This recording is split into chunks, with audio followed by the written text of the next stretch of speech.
Happy second anniversary! Behavioral Health Today dropped its first episodes on April 20th, 2020. To celebrate our second year mark, we're releasing 5 shows this week, 1 episode each day. 2 will be brand new shows and 3 will be some of our favorites from the past year. We hope you enjoy them all, both new and old, and we're looking forward to another year of bringing you trending and relevant content in behavioral and mental health. Welcome to Behavioral Health Today, a podcast brought to you by the Triad Network. This podcast is designed to share trending topics occurring within the world and our communities and bring them a behavioral and mental health perspective. Welcome to Behavioral Health Today, a Triad production. I'm your host, Dr. Graham Taylor. In her first guest appearance on Behavioral Health Today, Wendy Byrd shared with us the application of EMDR in the treatment of trauma to help patients accelerate the information processing of their traumatic event and develop a more truth-based assessment and understanding of the event and of themselves in it. It was a great show, and if you haven't listened to it, I would highly encourage and recommend you go back and check it out. In that show, we talked about having her back and doing a show around the impact of untreated trauma. Well, Wendy is back with us today, so happy to have her here. Wendy specializes in working with trauma with the incorporation of EMDR woven into the therapeutic process. Wendy is a licensed professional counselor and a marriage and family therapist. She's got over 15 years experience working with adults, children, couples, and families. She's a certified EMDRIA therapist, an approved consultant, and an EMDR basic training facilitator, and has used EMDR since 2008. She's also the president of the board of directors for EMDR International Association, also referred to as EMDRIA. EMDRIA is a nonprofit comprised of more than 10,000 mental health professionals who practice EMDR therapy. She uses a variety of treatment modalities in conjunction with EMDR, including CBT, interpersonal neurobiology, mindfulness, and attachment theory. Currently, Wendy works as a private practitioner in Austin, Texas. Wendy, with that introduction, welcome back. Nice to have you here. Thanks. Thanks for having me back. So great to have you here. You know, as we talk about this topic today, my hope in our show is to convey the truth about trauma. Specifically, I want us to be addressing what we had talked about last time, how trauma and traumatic events can impact us, the effects that we can be left with, how we can recognize the impact of trauma early on. And I really want us to emphasize in a hope-based message, the importance of seeking treatment so that once past traumas don't negatively affect those around us in our lives that are important and meaningful to us, nor limit the potential that we can have in our lives post-trauma. So as we start out, Wendy, define trauma for us and explain how trauma stays due to the way that the brain stores a traumatic event. Yeah. I think we talked about this last time a little bit. People think of trauma as this big experience, but I think one of the things that we try to just put out there is that trauma doesn't have to be this huge experience like war or being in an act of terror or something like that. It really is just anything that kind of overwhelms the brain and the body in the moment. So a trauma can range from all of those things that we just talked about, to a bullying incident as you're on the playground or a teacher who shames you.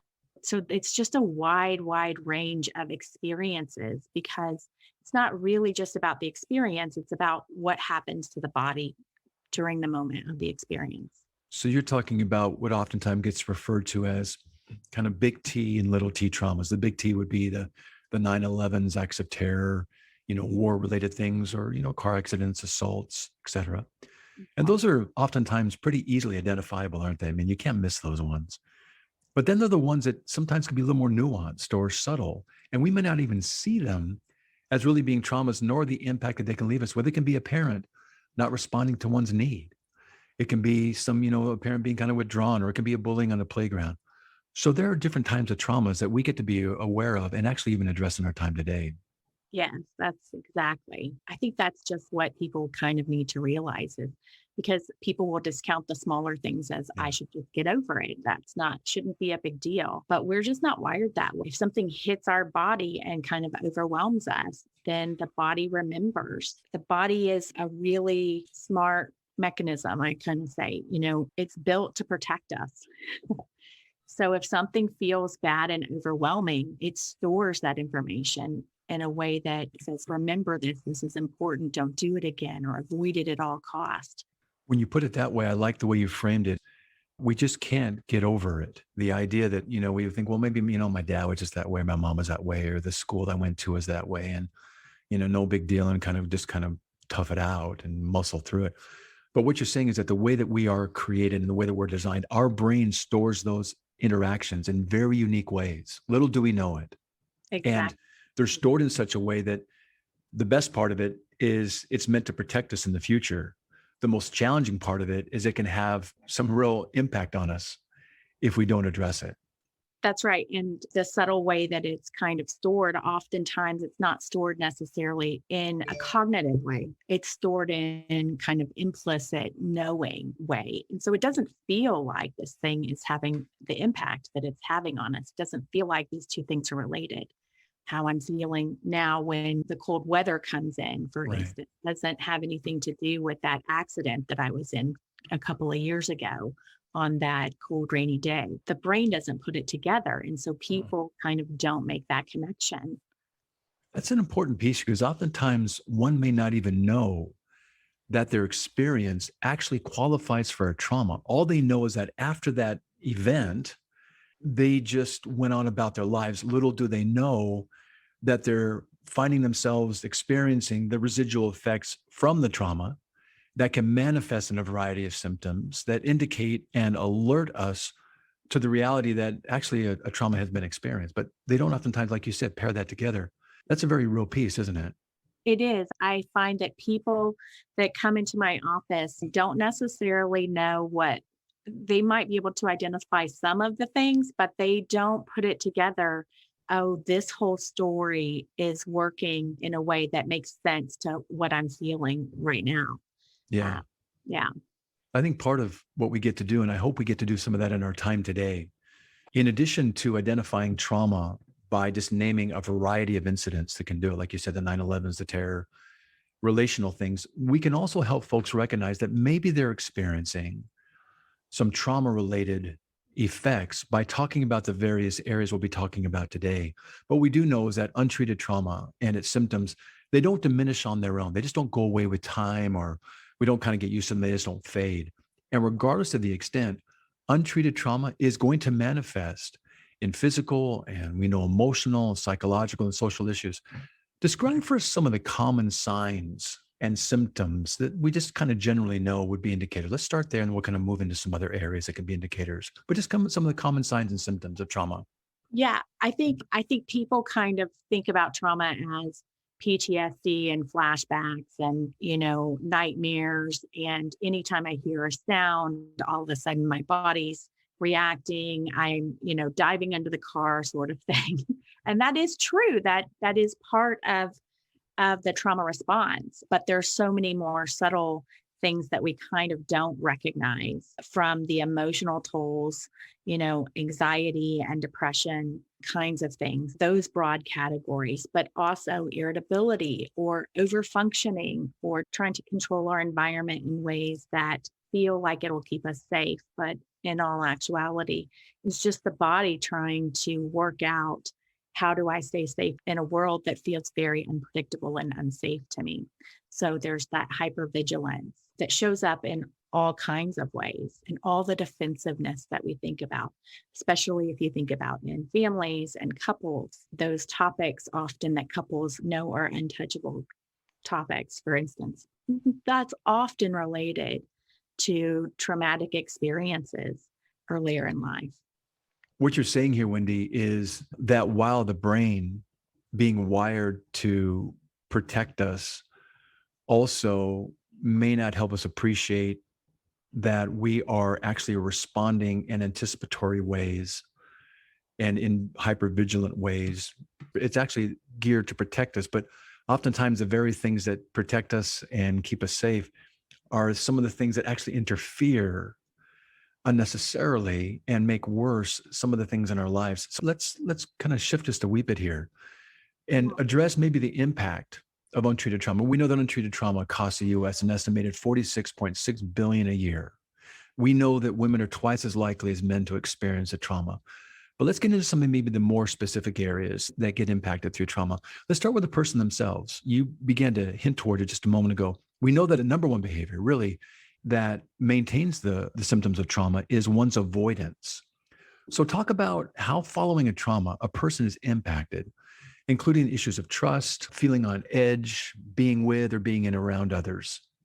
Yeah, I'm glad you brought up trust because I think one of the fundamental crux of trauma is learning to not trust yourself. Having worked with traumatic experiences and people who've had those throughout their life, one of the things that they have to relearn how to do is to trust their inner knowing, to trust their own voice.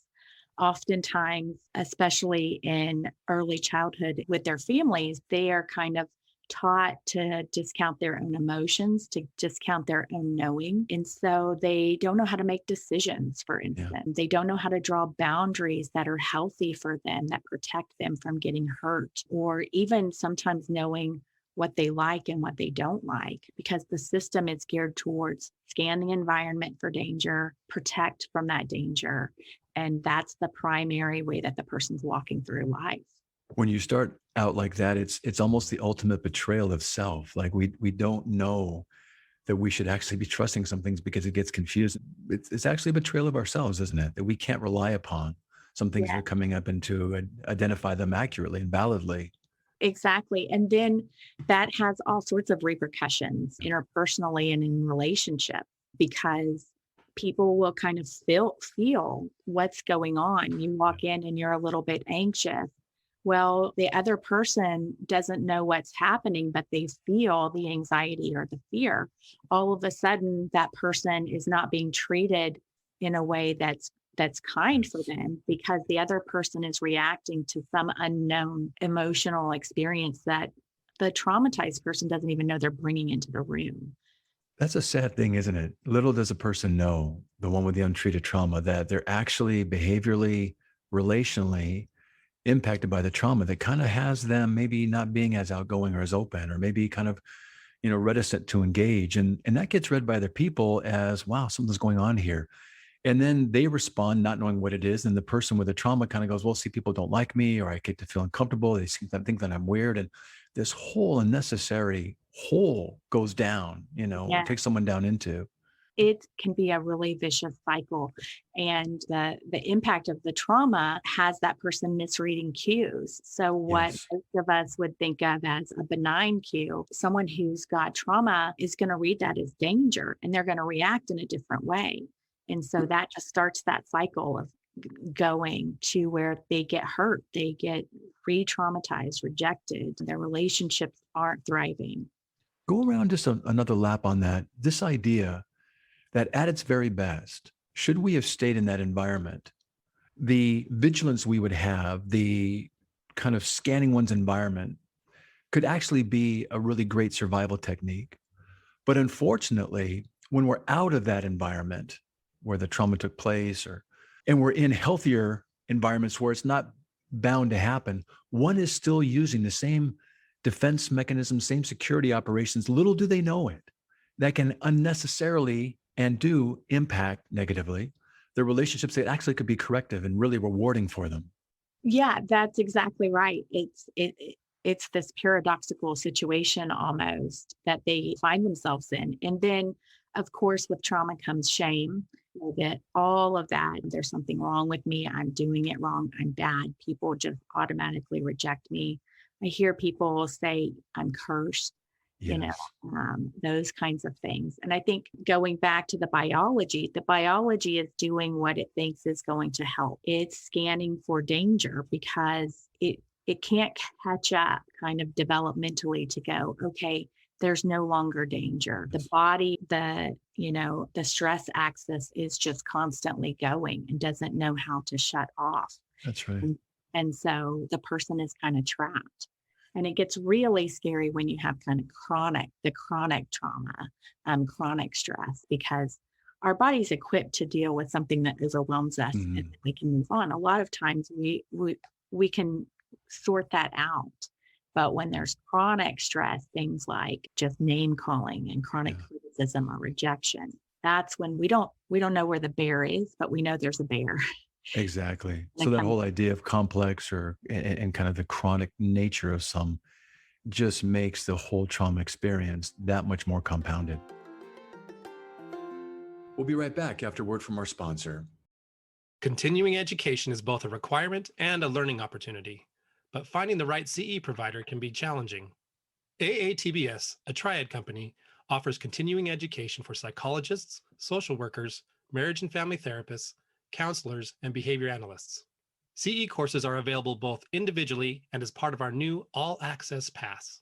All Access Pass provides a library of over 250 unique courses. That's more than 800 hours of CEs, with new courses being added every month. As a special offer, Behavioral Health Today listeners can save 15% on CE purchases. Visit us at aatbs.com/BHT and enter promo code BHT15 during checkout. That's aatbs.com/BHT.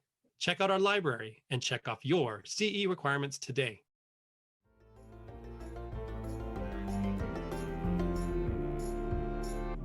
And then later on in life, you start looking at health repercussions. Let's talk about that. So what you're saying there is that our bodies do go through biological changes when under the stress from the trauma. There are biological changes occurring during that traumatic event. And all these things we're talking about, listeners, these are all unconscious. People going through traumas, and if you've gone through a trauma yourself, you may not recognize just how at play a lot of these things are, whether it's one's attitude and some of the things that Wendy's talking about earlier, our irritability, the way we present, those kind of interpersonal things, let alone some of the biological changes that are harder to measure. But Wendy, you're leaning into something here, and I'd like you to say more about it. Our body experiences physiological reactions in response to being triggered, and it affects things like our adrenaline, levels, or our heart. Talk about some of the biological and physiological effects from trauma. Yeah, that kind of trauma cycle starts going, and we have all of these chemicals that start coursing through our bodies. And what it does is it keeps the body on high alert. And that's good if you're in danger for a moment, because you want to be on high alert. But it's not good if there's chronic danger. The body doesn't know how to shut that switch off. And over time, it leads to inflammation. It leads to heart problems, gut problems, pain problems. Little kids, for instance, will complain of a stomach ache. A lot of times they don't know how to name the emotion, but if you ask them, how's your tummy? They'll tell you their stomach hurts all the time. Well, that's a clue of, okay, there's some stress in the environment that is having a big impact. Later on, especially in women, that leads to autoimmune diseases and men heart disease. And so we see in people's 30s and 40s that the repercussions of that stress that's been going on throughout their life. When you highlight it this way, it's really the silent killer, isn't it? The cortisol levels, all the adrenaline levels, all the things you're talking about that get impacted. Again, the very things and the very levels in our body that can keep us safe actually begin to work against us when they're not necessary to protect us. That's right. And we know kids who've gone through higher adverse childhood experiences, for instance, they have smaller brains. So it's affecting our brain size. It's affecting how our brain fires, what parts of our brain fire, the parts that are hypervigilant, and again, scanning for danger and misreading cues. So we become dysregulated very easy, over emotional very easy. Shows up in relationships, shows up just, you name it, it's there. Yeah, I appreciate kind of wetting our whistle here regarding coming up around the interpersonal piece, Yeah. both relationships in the family and maybe even some parenting things. But I so want our listeners to appreciate that, one says, yeah, I went through a trauma, but little do we know how at work trauma continues to play out in our lives. And we may not see it, but it can really have such a profound effect on us, including our healthcare ways. So how about we talk about the impact of untreated trauma with respect maybe to some behavioral changes that we can experience. And we know that in an effort to cope and to manage the emotional dysregulation that's, secondary to trauma, one might use what we could refer to as kind of escape routes and might even delve into some risky behaviors. What are some of the behavioral indicators that one is attempting to manage a trauma? Things like maybe even the use of substances sometimes.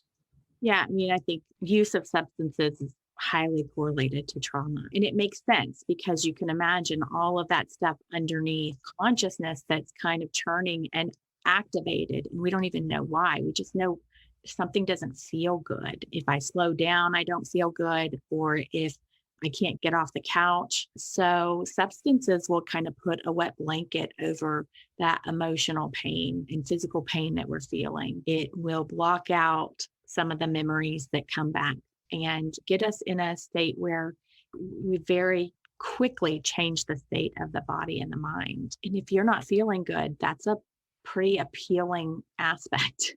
This idea, if we're using, we're not feeling. And we can say that for a number of things, but for trauma, that is particularly true. And the idea, and people aren't even aware why they may be feeling certain things they're feeling. They just know that there's a restlessness or anxiety or some kind of angst that just feels so uncomfortable, so intolerable, that I just want it to go away. I want to try and drown it in some way, somehow. And what you also said is a great point. A lot of times in those with trauma, they don't want to stop. As long as they're moving, as long as they're distracted, they don't have to sit with and experience the things that come up when they stop. And sleep can really be a scary thing, because when we're quiet, we have no inhibitions, our filters come down, and all that stuff comes up, doesn't it? It sure does. Yeah. And drugs and alcohol will help with all of that. But so will things like sex and gambling and shopping and irritability. If you're angry, then you don't have to feel those other things, because you can just kind of lash out at whoever, whatever made you mad. So there's lots of those secondary defenses that come in to keep that trauma at bay so that it doesn't come up and, like you said, just seep in and overwhelm the person. As we're talking about, what the effects are on the person themselves, and then how we can see some of these things get experienced physiologically within ourselves, and maybe even some of the behavioral indicators. We also know that it affects our families. And as you've shared, untreated trauma leaves us emotionally reactive and unregulated. Share with us how you've seen some family members being the ones that are most affected by loved ones with untreated trauma. Yeah, I think it's the people that we're closest to that's going to feel it the most, because it's those people who are likely going to step on our pain, and they're going to get the repercussions of that pain. So they're more likely to trigger us than a person on the street, because they're around us all the time. Yes, exactly. Yeah. And so, whether it's parents passing on their own shame or their own insecurities onto their kids, or it's the fear that their children aren't going to be okay, something bad's going to happen to them. So being overprotected. I mean, that it can show up in all sorts of those kinds of ways in relationships. When your spouse makes that face that shows you that they're unhappy, you're off to the races, feeling triggered and become defensive. And that defensiveness can look like high emotional reactivity. It can look like shutting down. The body doesn't have a whole lot of choice. It usually either gets big or small or shuts off. That's really good. As you talk about this and what the body does, you've mentioned a couple of times something I want to circle around a bit. It's this whole construct and experience of shame. And shame and guilt are different. Guilt is about something I did. Shame is those things that are happening and these occurrences. It's because of who I am. Shame is such a personal thing. Help us appreciate and give us a little bit more understanding of why shame is such a big part of trauma.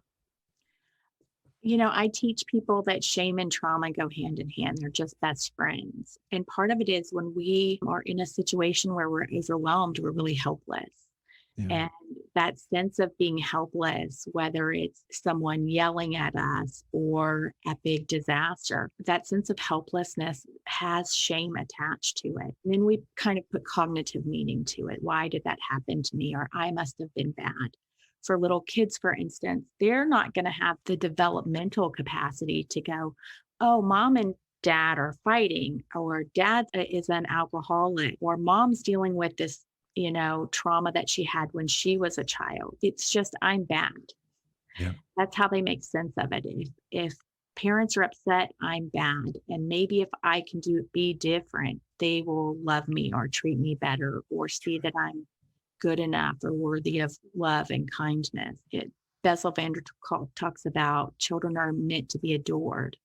And when we have too much pain of our own, we can't give that to them. That's really good. I maybe that's our segue into this next part right here, because untreated trauma unconsciously, subconsciously, but very directly impacts parenting. And when you think about parenting, we're talking about it is such a critical and important job, and so very underrated, I believe, and sometimes not so clearly understood as to all that goes into it, whether it's, our task as parents to help hold a child's, emotions and personal reactions and help them metabolize that. But we have to metabolize it ourselves first. And any reactions that we have come up, we got to hold those and our stuff to be available for the child, or to be able to hold that space and do some mirroring, with them in very appropriate and very congruent ways. But you're talking about how with trauma, our emotional dysregulation, the irritability, maybe difficulty managing, anger, for example, like you said, that can just work so counter to the very things we need to be bringing to parenting, and can really create some trauma in and of itself, can't it? Yeah, exactly. What happens is for a lot of our young childhood, our bodies aren't very good at regulating themselves. The baby and toddler and, even elementary school children, they really need us to help them learn how to calm their own physiology down. Otherwise, it just gets out of control. But oftentimes what happens is the child becomes upset. And instead of being able to, I kind of teach my parents, you have to go low when your kid's high. But instead of going lower, the parent kind of doubles down. And then the child becomes even more dysregulated until their body can't contain, and you'll see them crumble. And when they're crumbling, then they get picked up and brought to their room and, told that they're bad, or lots of different things. But what we really want to see them do is to take a breath and kind of, like I said, go low, go slower, talk at a pace that's painfully slow, breathe, make eye contact. Then the child's body can slow down and re-regulate and get back in control. Then you can teach them the lesson, whatever it is. But when they're in that place, if we double down and become more upset, then all they learned was, when I'm upset, things in my environment make me more upset, and I don't have any control over calming down. Yeah, this is really good. This is such an important piece, folks. This idea that when a child is expressing things that children are going to be expressing and need our help in by us joining them, if we are being triggered ourselves because of a trauma, we're not going to be as present as they need us to be. Our fight or flight is going to be triggered in that moment. Our brain is literally going to be lit up by their emotion. And when you talk about doubling down, more times than not, well, sometimes that can just be, a parenting technique to kind of just quell and squash whatever's going on. But for those that are traumatized, they can't tolerate that level of expression in a child. Children don't have we don't have our frontal lobes fully developed to where, in our early 20s. So we are our children's frontal lobe for quite a bit of their life, but we can't function in that role if we're being set off in our own fight or flight, and we can't be for them what they need us to be. Rather than being able to discipline, which is doing something for our children, we become punishing, doing something to them, don't we? Yeah, that's exactly right. It's a sad cycle. And from all of my experience as a clinician, I've not met parents who want to pass that on to their children. They do it without ever recognizing that they're kind of passing on their own stuff. And then if you look back and you get a history generationally, you can just see the long line of however we show up is given to the next generation, unintentionally. And I think causing a lot of pain for parents once they kind of recognize, if they recognize they're doing that, it's very hard to square that away. Oh, I did what was done to me. So it becomes a secondary trauma sometimes that we have to work through. It really does. You're talking about how trauma begets trauma unknowingly, and little do we know that in our response to these things, we're actually kind of in our parenting. And this is not about instilling guilt. Right. If someone is parenting from a traumatized past, it's not about that. It's about helping them understand that part of their parenting is naturally going to be impacted, and they can be loving their child to death, but just be so frustrated in those moments and not being able to manage it that they become traumatizing in their response sometimes. You also talked about too, how, if one is parenting from a traumatized place, they can also not just be reactive, but they can also be maybe on the other side of the continuum, if you will, where they can be overly protective, limiting, and that can have an effect on the child too, can't it? Yes, the child can learn that, it's not safe to go explore. And part of what we need to do to grow is explore and even get hurt. There is some resiliency that we get with falling down. So we have to let our kiddos explore and know it's safe. I got your back. I'm here, but I'm confident that you can go learn things, and even if you fall, you'll be okay. One of the hardest parts about what you're saying right here is that in an attempt to protect so a child doesn't go through what the parent themselves goes through, the parent anticipating something, it actually limits their ability to develop a necessary resilience and to learn that the world is actually a place that's relatively safe enough, or that they can get through it with the people they've got in their lives. And it doesn't have to be a feared or an avoided place. It can also, though, being, when you're talking about being overly sheltering, the other side of kind of trauma and a parent who becomes overly protective, it can limit the child from developing some basic skills, like you said, of like independence, emotional muscle, the resiliency piece. Say a little bit more about that part. Well, a lot of times, one of two things is going to happen. The parent's going to pass on their own fear and anxiety. And so Right. that's going to live in the child's body. Something's telling me that I should be careful. So I'm not going to take the risk to speak up. I'm not going to raise my Yes. hand. I'm not going to try new things.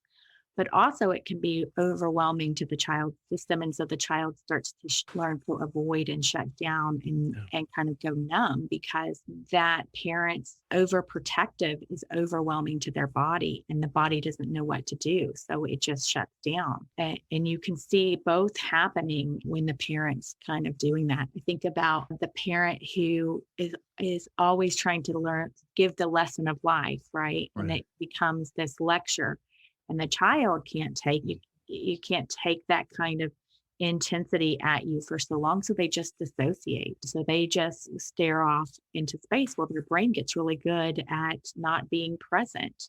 All of a sudden they dissociate in times where it would be best to be present, because the brain's reading cues of here it comes again, this overwhelming kind of intensity.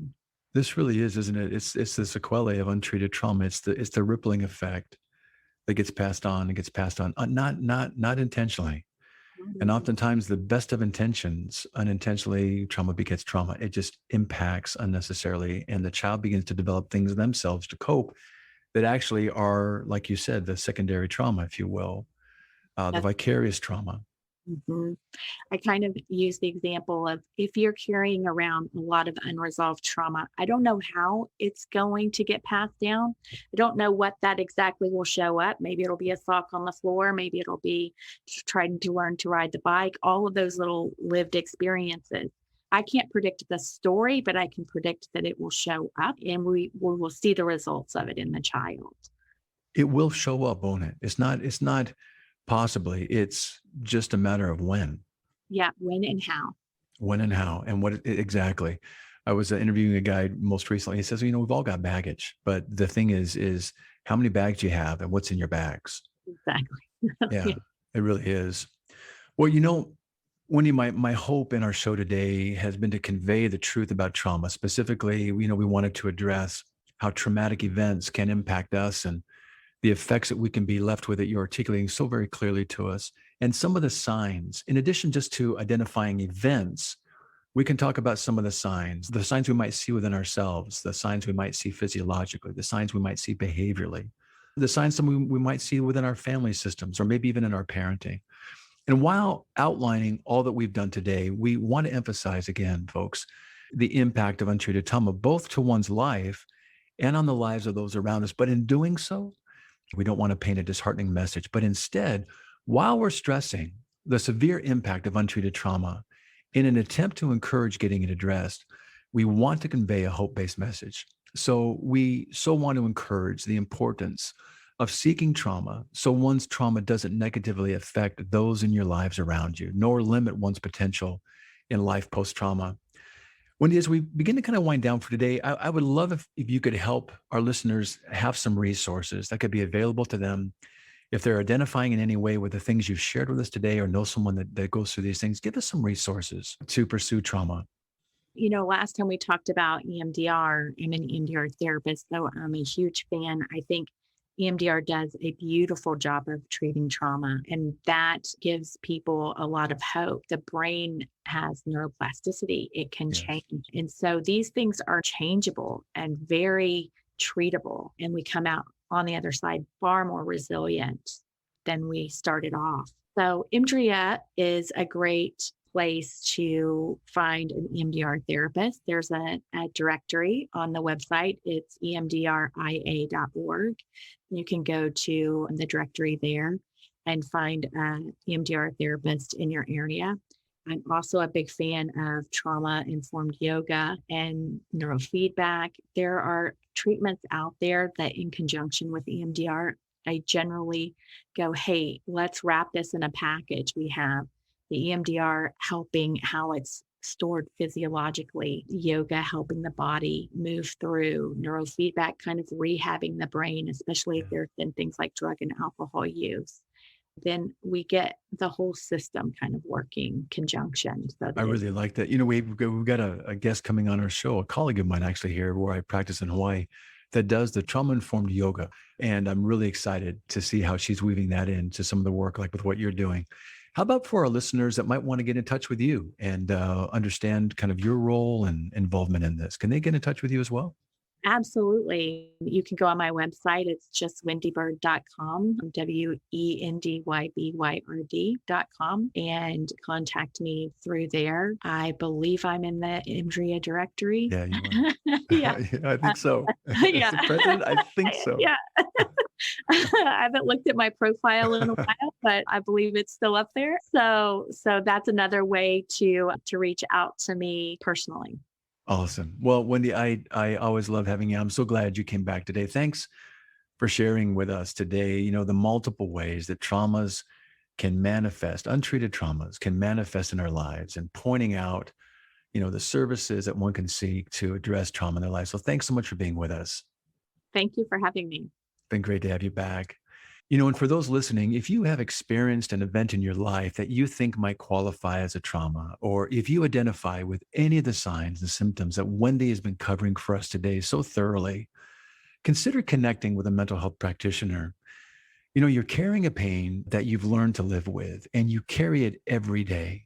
This requires some real strength, more than most can probably even fully appreciate. But you can learn how to let it go, and you can be helped in being able to do so. Don't carry a pain of whose origin you had nothing to do with. Trauma, as Wendy is saying and encouraging, it's so very treatable, and you deserve to be living the life that you were intended and designed to live without the remnants of a trauma that was never meant to be a part of your life. So please consider that. Take a look at the resources she gave us. You can contact those resources through our site as well and on our page. I just want to thank you for listening to us today and being with Wendy and me. And we will look forward to having you join us next time on Behavioral Health Today. We appreciate all the support from our community, and if you like our show, one of the best ways you can support it is by giving us a 5-star rating and leaving a review. Behavioral Health Today is a podcast part of the Tribe Network, all rights reserved.